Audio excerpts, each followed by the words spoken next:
बिस्मिल्लाहिर्रहमानिर्रहीम।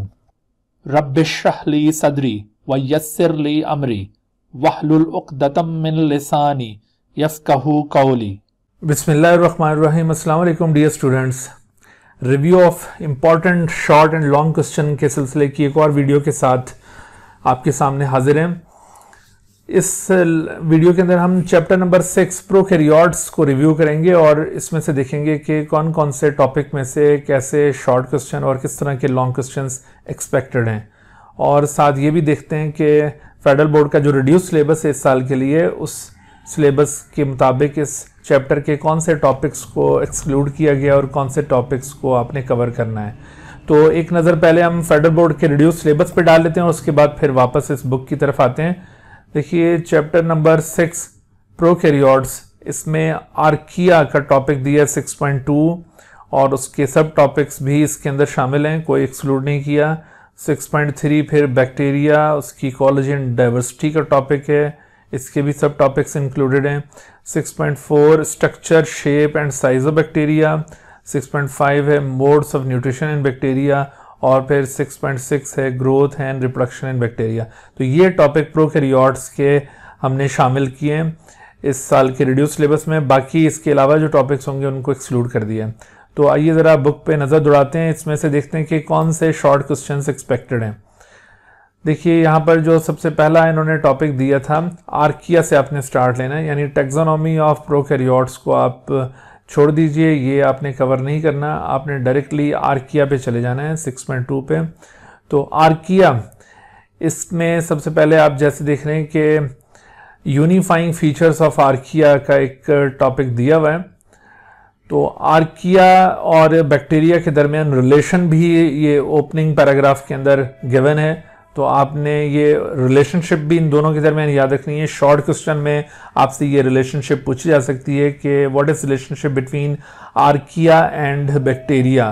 तो actually both are prokaryotes but they belong to different domains of the organisms, क्योंकि overall जो classification system है 3 domain system, उसमें 3 डोमेन्स हैं, उसमें से एक आर्किया, एक बैक्टीरिया और एक यूकैरिया। तो ये 2 अलग अलग डोमेन से ताल्लुक़ रखते हैं, हालांकि दोनों प्रोकैरियोटिक इन नेचर हैं। तो इसमें जो यूनिफाइंग फीचर्स हैं, जो कि तमाम आर्किया के अंदर यूनिफॉर्मली प्रेजेंट है फीचर्स, उनमें सेल वॉल कंपोजिशन है, सेल मेम्ब्रेन कंपोजिशन है, मिथेनोजेनेसिस है, मोड ऑफ न्यूट्रिशन। और इसमें से देखिए शॉर्ट क्वेश्चन बनाए जा सकते हैं, जैसे explain the composition of cell wall of archaea, या explain the composition of cell membrane of archaea, या यहाँ से यूं भी पूछा जा सकता है कि differentiate between archaeal cell wall and bacterial cell wall, या differentiate between archaeal cell membrane and bacterial cell membrane, या फिर इनको कंपेयर किया जा सकता है यूकैरियोट्स के साथ। ठीक है, तो इस तरह ये सवाल डिफरेंशिएटिंग फॉर्म में भी आ सकते हैं और वैसे अलग अलग भी इन टॉपिक से सवाल बन सकते हैं। अच्छा, मोड ऑफ न्यूट्रिशन आर्किया का, इसको भी कंपेयर करवाया जा सकता है बैक्टीरिया के साथ, और इवन प्लांट्स के साथ भी इसका कंपैरिजन पूछा जा सकता है। फिर आप देखिए यहाँ पर ये राइबोसोमल आरएनए सीक्वेंस को कंपेयर किया हुआ है आर्किया और बैक्टीरिया के अंदर, तो ये एक डिफरेंस भी आपसे पूछा जा सकता है। ओवरऑल ये आप देख रहे हैं कि एक डिफरेंस टेबल में भी बना के दिया हुआ है यहाँ पर बैक्टीरिया और आर्किया के मुतालिक, तो इसमें कई एक पॉइंट्स के ऊपर डिफरेंशिएट किया है आर्किया और बैक्टीरिया को। तो जैसे मैंने ऊपर भी आपको ये डिफरेंशिएटिंग क्वेश्चन बताए थे, यहाँ से भी ये डिफरेंस के क्वेश्चन हो सकते हैं, या फिर जनरली यूँ कहा जा सकता है कि डिफरेंशिएट बैक्टीरिया एंड आर्किया, या write down any 3 differences between bacteria and archaea. तो ये टेबल बड़ा इंपॉर्टेंट, इसको अच्छी तरह से आप कवर कर लीजिए। यहाँ से कोई लॉन्ग क्वेश्चन पूछे जाने का कोई इम्कान नहीं है यहाँ पे। अच्छा, उसके बाद फिर आगे आइए तो most archaea inhabit extreme environment. तो उसमें देखो ये इनकी अगर आपसे हैबिटेट पूछी जाए तो तब भी आपने यही जिक्र करना उसके अंदर, ये मिथेनोजेंस का, हेलोफाइल्स का और थर्मोफाइल्स का। या आपसे अगर कहा जाए कि write down 3 major groups of archaea based upon their habitats, तो तब भी आपने इन्हीं का जिक्र करना है। या फिर इसमें what are methanogens in archaea and also give their examples, या what are halophiles in archaea, also give their examples. या फिर थर्मो एसिडोफाइल्स के मुतालिक ये ऐसा क्वेश्चन हो सकता है। तो यहाँ से शॉर्ट क्वेश्चन आने के चांसेस हैं। अच्छा, फिर उसके बाद ये जो अगला टॉपिक है बैक्टीरियल इकोलॉजी एंड डाइवर्सिटी, ये भी शामिल है रिड्यूस्ड सिलेबस के अंदर। तो इसमें ये छोटे छोटे टॉपिक बने हुए, इनके ऊपर शॉर्ट क्वेश्चन बनते होते हैं। जैसे explain the occurrence of bacteria, तो बैक्टीरिया की अक्रेंस जब आप बताएंगे तो उसमें आपने कहना है कि ये हर जगह पर मौजूद हैं, जितने भी पॉसिबल हैबिटेट्स हैं हर जगह पर ये पाए जाते हैं। उसमें ये एग्जांपल्स आप कोट कर देंगे कि फलां फलां जगह पर ये मौजूद हैं। अच्छा, मेजर ग्रुप्स ऑफ बैक्टीरिया में ये ग्राम पॉजिटिव, ग्राम नेगेटिव, ठीक है, ये इस तरह के ग्रुप्स यहाँ पे बताए हुए हैं। तो इनकी आप ये हेडिंग्स याद कर लें। शॉर्ट क्वेश्चन में ये पूछा जा सकता है कि enlist the major groups of bacteria, तो उसमें देखो ये ग्राम पॉजिटिव, ग्राम नेगेटिव या एंडोस्पोर, या फिर इसी तरह से मेटाबॉलिज्म के पॉइंट ऑफ व्यू से आप मेजर ग्रुप्स बना सकते हैं, जैसे एरोबिक और एनरोबिक है। ग्रोथ और न्यूट्रिशनल करैक्टरिस्टिक्स और फिर इसमें फिजियोलॉजिकल करैक्टरिस्टिक्स की बुनियाद पर भी बैक्टीरिया के ग्रुप्स बनाए जा सकते हैं। तो यहाँ पर ये क्वेश्चन इस तरह से मेजर ग्रुप्स ऑफ बैक्टीरिया की फॉर्म में भी पूछा जा सकता है, या फिर यूं कहा जा सकता है कि what are the basis of classification of bacteria. तो एक्चुअली ये आपको बेसिस ऑफ क्लासिफिकेशन भी यहाँ पे शो की गई है कि based upon cell wall composition या based upon presence of endospore, या फिर इसी तरह से ये metabolism, growth and nutritional characteristics, तो ये बेसिस ऑफ क्लासिफिकेशन कहलाएगी। अच्छा, उसके बाद फिर ये साइनोबैक्टीरिया ये भी इंक्लूडेड है। साइनोबैक्टीरिया जो कि फोटोसिंथेटिक बैक्टीरिया की एक किस्म है, इसके आपने जनरल करैक्टर्स याद रखने हैं। यहाँ से शॉर्ट क्वेश्चन पूछा जाता है कि write down any 3 characteristics of cyanobacteria, या फिर साइनोबैक्टीरिया का जो फोटोसिंथेटिक मैकेनिज्म है उसको बैक्टीरियल फोटोसिंथेसिस से डिफरेंशिएट करवाने को कहा जाता है। Write down any 3 differences between cyanobacterial photosynthesis and eubacterial photosynthesis, या फिर साइनोबैक्टीरिया और जो ट्रू प्लांट्स की फोटोसिंथेसिस है उनकी सिमिलैरिटी के ऊपर क्वेश्चन बनता होता है यहाँ से। अच्छा, इसके अलावा यहाँ पर साइनोबैक्टीरिया में कुछ पिगमेंट कंपोजिशन यूनिक गिवन है, तो वो आपसे पिगमेंट की टाइप्स जो साइनोबैक्टीरिया में पाए जाते हैं उनके मुतालिक शॉर्ट क्वेश्चन पूछा जा सकता है। अच्छा, फिर modes of reproduction in cyanobacteria आपसे पूछे जा सकते हैं, जैसे ये हेट्रोसिस्ट फॉर्मेशन है या फिर इसी तरह से फ्रेगमेंटेशन है, ट्राइकोम है, तो ये आपसे मोड ऑफ रिप्रोडक्शन पूछे जाएंगे। उसके बाद अगला टॉपिक भी ये रिड्यूस सिलेबस में इंक्लूडेड है, जैसे size, shape and structure of bacteria. इसमें आप diversity in size of bacteria के हवाले से शॉर्ट क्वेश्चन में ये बात पूछी जाएगी। एमसीक्यूज में भी अगर चाहिए साइज पूछे जाते हैं, तो इसमें अगर साइज रेंज आपसे पूछी जाए तो स्मॉलेस्ट बैक्टीरिया, फिर इससे लार्जेस्ट बैक्टीरिया और जो एवरेज साइज के बैक्टीरिया उनके साइज रेंजेस गिवन है, ये याद कर लीजिए। ये शॉर्ट क्वेश्चन में आपसे पूछे जा सकते हैं। जैसे इनकी एग्जांपल के तौर पर भी पूछा जा सकता है कि write down the size range of smallest bacteria या write down the size range of largest bacteria, ऐसे करके भी ये सवाल हो सकते हैं। अच्छा, उसके बाद diversity in shape of bacteria, ये जो पहला यहाँ पर एक टर्म यूज की गई है प्लेओमॉर्फिक, तो इसके ऊपर शॉर्ट क्वेश्चन होता है कि what do you understand by the term pleomorphic, write down its example. तो उसमें आप ये एग्जांपल भी इसकी कोड कर सकते हैं और इसका कॉन्सेप्ट बता सकते हैं। फिर इसी तरह से what are the major shapes found in bacteria, तो उसमें आपने ये कोकाई, बेसिला और स्पाइरली का जिक्र करना है। फिर इनकी अरेंजमेंट्स आपसे पूछी जा सकती हैं, मिसाल के तौर पर what are different kind of arrangements found in cocci bacteria, तो ये डिप्लोकोकस, स्ट्रेप्टोकोकस, स्टेफाइलोकोकस, टेट्रॉड, ये सारी इसकी अरेंजमेंट हैं। या फिर इन अरेंजमेंट को अलग अलग से भी पूछा जा सकता है कि define staphylococcus and streptococcus with example, या फिर इसी तरह से how bacteria are arranged in streptococcus and staphylococcus, ऐसे करके भी ये शॉर्ट क्वेश्चन हो सकते हैं। बेसिलाई की भी इसी तरह की अरेंजमेंट आपसे पूछी जा सकती हैं, what type of arrangements are found in bacilli type of bacteria, और उसकी एग्जांपल आपसे पूछी जा सकती है। और सेम ये अरेंजमेंट वाला क्वेश्चन आपसे स्पाइरली के मुतालिक भी हो सकता है। अच्छा, उसके बाद फिर आप आगे आएंगे तो structure and composition of bacterial cell envelope, this is very very important topic. Long question के हवाले से ये टॉपिक बड़ा अहम है। इसमें आप देखिए कि बैक्टीरियल सेल एनवेलप जो कि ग्लाइकोकैलिक्स और सेल वॉल दोनों के लिए ये टर्म अप्लाई होती है। ग्लाइकोकैलिक्स में फर्दर फिर दो पॉसिबिलिटीज हैं, स्लाइम और कैप्सूल। तो यहाँ पर स्लाइम और कैप्सूल के दरमियान डिफरेंस का क्वेश्चन बनता होता है, differentiate between slime and capsule. और इसके साथ साथ आप आगे आए तो बैक्टीरियल सेल वॉल में ये जो ग्राम पॉजिटिव और gram negative cell wall given है, इनके दरमियान डिफरेंस का क्वेश्चन बनता है। ये बहुत ही फेमस क्वेश्चन है शॉर्ट क्वेश्चंस में। तो इसके दरमियान आप ये जो टेबल दिया है इसमें से कम 3 से 4 पॉइंट बहुत अच्छे से याद कर लीजिए, अगर आपसे ये डिफरेंस का क्वेश्चन आए तो आप इजीली ये डिफरेंस लिख सकें। लेकिन लॉन्ग क्वेश्चन में जब आएगा तो आपने ये डायग्राम भी ड्रॉ करनी होंगी और ये साथ ये पूरा डिस्क्राइब भी करना होगा। अच्छा, उसके बाद फिर बैक्टीरियल सेल मेम्ब्रेन का टॉपिक है।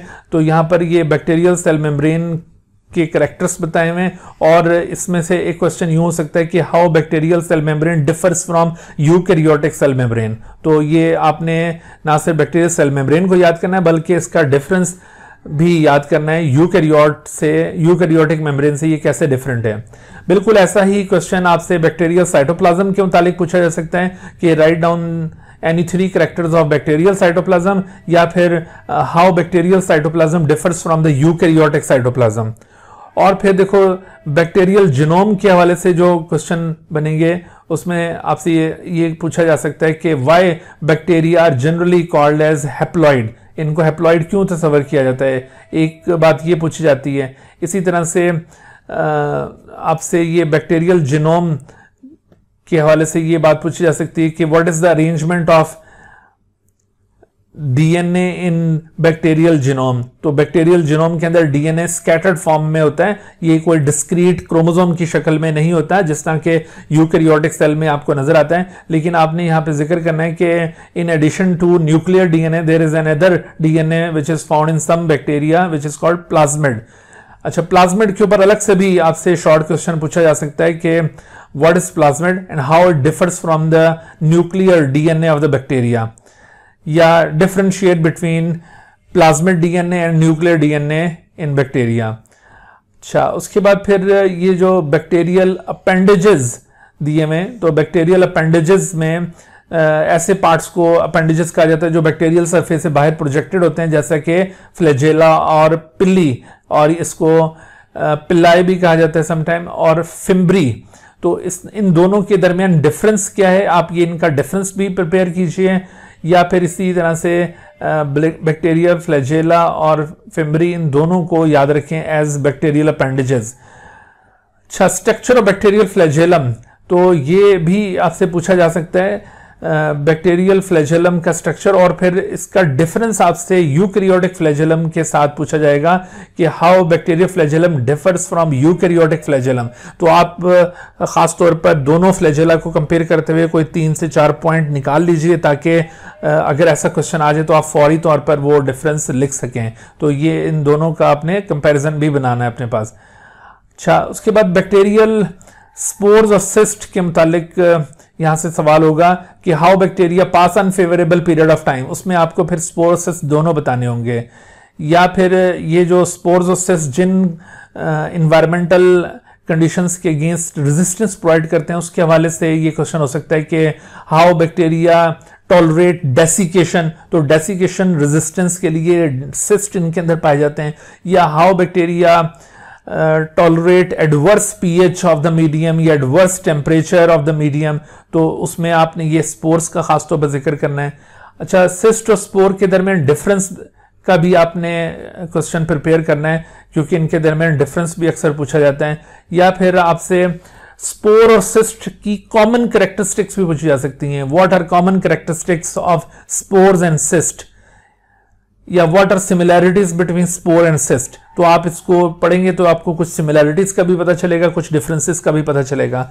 अच्छा, फिर इसी तरह से स्पोर्स की 2 टाइप्स हैं, what are bacterial spores and give their types, और फिर इनकी टाइप्स में से differentiate between exospore and endospore. तो इस तरह के सवाल यहां से पूछे जा सकते हैं। उसके बाद फिर ये जो 6.5 मोर्टेलिटी इन बैक्टीरिया दिया हुआ है, ये टॉपिक एक्सक्लूडेड है, ये आपने कवर नहीं करना, इसको आप रहने दें। तो उसके बाद फिर ये 6.6 modes of nutrition in bacteria ये इंक्लूडेड है। मोड्स ऑफ न्यूट्रिशन में आप देख रहे हैं कि बैक्टीरिया में ऑटोट्रॉफिक बैक्टीरिया भी पाए जाते हैं और हेटरोट्रॉफिक भी। ऑटोट्रॉफिक और हेटरोट्रॉफिक बैक्टीरिया का डिफरेंस, और फिर ऑटोट्रॉफिक बैक्टीरिया में आप देखें फोटो ऑटोट्रॉफ्स और कीमो ऑटोट्रॉफ्स हैं, इन दोनों के दरमियान डिफरेंस, या फिर सिर्फ किसी एक ग्रुप के बारे में आपसे पूछा जा सकता है कि what are photoautotrophs in bacteria and also give their example, या what are chemoautotrophs in bacteria and also give their example. इसी तरह से हेटरोट्रॉफ्स की जो फर्दर टाइप्स हैं, सेप्रोट्रॉफ्स और पैरासाइट, इन दोनों के दरमियान आपसे डिफरेंस पूछा जा सकता है और इनकी एग्जांपल आप हर एक की जरूर याद रखिएगा। किसी एमसीक्यू में ये पूछा जा सकता है कि ये सेप्रोट्रॉफिक बैक्टीरिया हैं या फिर ये पैरासिटिक हैं या फिर ये कीमो ऑटोट्रॉफ्स हैं, तो इस तरह एग्जाम्पल आप इनकी जरूर कवर कीजिए। अच्छा, उसके बाद फिर ये आखिरी टॉपिक है इस चैप्टर का जो इस रिड्यूस सिलेबस में इंक्लूडेड, वो है growth and reproduction in bacteria. तो इसमें देखो ये जो फेजेस ऑफ बैक्टीरियल ग्रोथ है, ये एक बड़ा अहम शॉर्ट क्वेश्चन है। अक्सर ये पूछा जाता है कि what are the phases of bacterial growth. उसमें आपने ये 4 फेजेस ब्रीफली डिफाइन करने, और ये जो ग्राफ बना हुआ है इसकी भी प्रैक्टिस कीजिए। अच्छा, इसमें ये जो लैग फेज और लॉग फेज है, इन दोनों के दरमियान क्या फर्क होता है, ये आपसे यूं पूछा जा सकता है। स्टेशनरी और डेथ फेज में क्या फर्क है, ये आपसे यूं पूछा जा सकता है सवाल। और उसके बाद फिर आप आगे हैं तो बैक्टीरिया में जो रिप्रोडक्शन पाई जाती है उसके हवाले से क्वेश्चन हो सकता है। तो यहाँ पर एक बात का जिक्र किया हुआ है कि bacteria generally reproduce by asexual method, in true sense sexual reproduction is absent. तो बाज बच्चे ये समझते हैं कि शायद ये जो जेनेटिक रिकॉम्बिनेशन आ गया है ये सेक्सुअल रिप्रोडक्शन है। तो यहाँ पर ये क्लियरली मेंशन किया हुआ है कि there is no sexual reproduction. अगरचे यहाँ पर ये हेडिंग दी हुई है सेक्सुअल रिप्रोडक्शन की, लेकिन यहाँ पर क्लियरली इंडिकेट किया है कि सेक्सुअल रिप्रोडक्शन असल में है कोई नहीं। तो ये हेडिंग की वजह से बास बच्चे ये समझ रहे हैं कि बैक्टीरिया की सेक्सुअल रिप्रोडक्शन पूछी जाएगी, तो हमने ये लिख देना है। तो भाई सेक्सुअल रिप्रोडक्शन नहीं पूछी जाएगी। अगर सेक्सुअल रिप्रोडक्शन कहा जाए कि is sexual reproduction found in bacteria, तो आपने कहना है no, in true sense there is no sexual reproduction found in bacteria. आप इसमें ये कह सकते हैं कि however a sexual process is found in bacteria which is called conjugation. This is the type of genetic recombination, या फिर इसको पैरासेक्सुअलिटी भी कहा जाता है। तो ये कंजुगेशन की वजह से ये ऐसा लगता है कि शायद ये कोई सेक्सुअल रिप्रोडक्शन है, but in fact this is not sexual reproduction. अच्छा, यहाँ पर रिप्रोडक्शन से याद आया कि ये जो पीछे हमने स्पोर का जिक्र किया था ना, तो स्पोर के हवाले से क्वेश्चन बनता होता है कि why bacterial spores are not supposed to be the mean of reproduction. क्योंकि बाकी दूसरे ग्रुप ऑफ ऑर्गेनिजम्स में स्पोर्स को रिप्रोडक्शन का एक जरिया समझा जाता है, लेकिन बैक्टीरिया में स्पोर्स रिप्रोडक्शन का जरिया नहीं कंसिडर किए जाते हैं। उसका रीजन आपसे पूछा जा सकता है, और उसकी वजह यह है कि दरअसल बैक्टीरिया जब स्पोर में ट्रांसफॉर्म होते हैं तो उसके बाद जब उनकी जर्मिनेशन होगी तो वही सेल अपनी लाइफ को रिज्यूम कर लेगा, कोई न्यू इंडिविजुअल फॉर्म नहीं हुआ होता। तो इस वजह से इसको हम स्पोर को रिप्रोडक्शन में इंक्लूड नहीं करते हैं। तो यहां पर अब आप देखिए कि बैक्टीरिया के अंदर अगर ये रिप्रोडक्शन की टाइप पूछी जाती है तो इसमें एसेक्सुअल रिप्रोडक्शन उसकी एक ही किस्म है और वो कहलाती है बाइनरी फिशन। बाइनरी फिशन का मैकेनिज्म आपसे पूछा जा सकता है कि बैक्टीरिया में बाइनरी फिशन का क्या मैकेनिज्म है। तो उसमें आपने पहले ये डीएनए रेप्लिकेशन और फिर उसके बाद ये साइटोकाइनेसिस का इवेंट एक्सप्लेन करना है। अच्छा, कुछ जगहों पर आपको ये बडिंग टाइप की रिप्रोडक्शन भी नजर आएगी, जिसमें एक सेल से कोई यूं आउटग्रोथ राइज होती है और वो सेपरेट होकर एक न्यू इंडिविजुअल फॉर्म कर लेती है।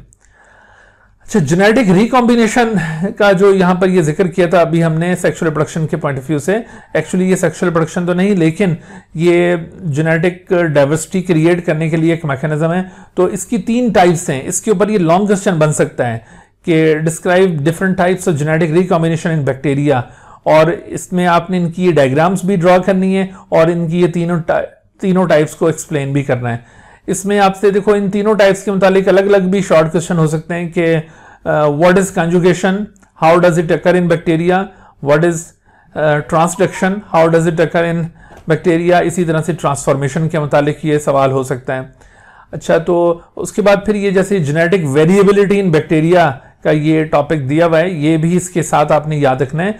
अगर आपसे पूछा जाए कि there is no true sexual reproduction in bacteria but bacteria are found in great variety, so how is it possible, तो आपने इसमें ये एक्सप्लेन करना है कि एक्चुअली ये जेनेटिक रिकॉम्बिनेशन है, म्यूटेशन है, तो इस तरह के कुछ इवेंट्स हैं which create genetic diversity in bacteria. तो इस तरह से ये बैक्टीरिया इतनी डिफरेंट वैरायटी में पाए जाते हैं, हालांकि ट्रू सेक्सुअल रिप्रोडक्शन तो इनके अंदर एब्सेंट होती है। ठीक है जी, तो ये जो से आगे के अब टॉपिक्स हैं ये एक्सक्लूडेड हैं, आपने बस ये यहां तक प्रिपेयर करना है।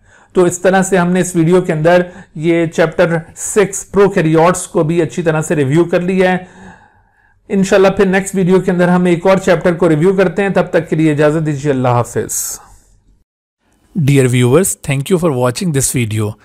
If you have not subscribed this channel, kindly subscribe it and also press the bell icon below so that you could be notified about any new video lecture from Biology Guardian. And also do not hesitate to ask any question regarding this lecture. My contacts are shown on the screen. Thank you once again.